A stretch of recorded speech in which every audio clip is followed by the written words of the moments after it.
Hello my fellow smug ones, I hope you're all okay. Well, you know those e-scooters that seem to be going about everywhere? Well, I've got some really bad news. If you're involved in a car crash with one of them, then you'll automatically be held responsible, which I think is completely bonkers. Let's begin.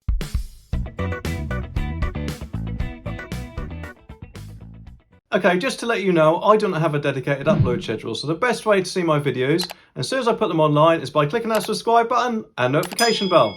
Okay, this story is from the Daily Express, and it says, drivers will be held responsible if they're involved in a car crash with an e-scooter, which could see many road users unfairly caught out. And to be honest with you, I think that's a bit of an understatement, isn't it? In fact, we actually have some around my local area, and over here they're called ginger scooters. And to be honest with you, yes, I have been known to take a ginger out for a ride or two.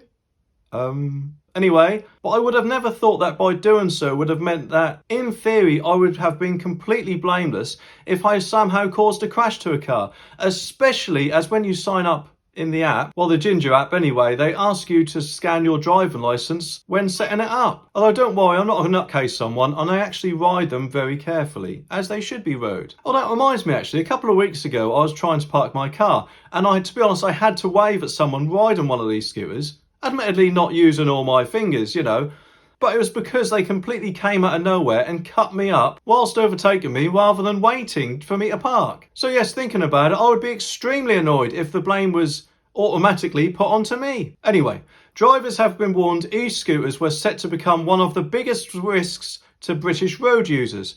Motorists must be able to prove they were not responsible in an incident to avoid being hit with possible penalties, and I think that is just so wrong. Motoring lawyer Nick Freeman told express.co.uk e-scooters could become a nightmare for motorists. He warned there would be numerous serious accidents which could be a huge challenge for drivers to deal with.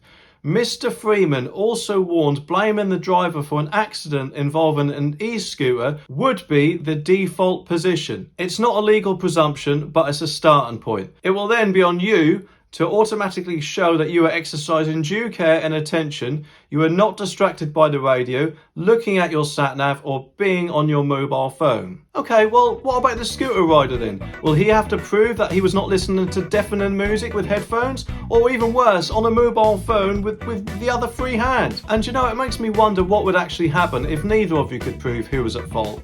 And to be honest, I think it's best if everyone just gets a dash cam as soon as possible.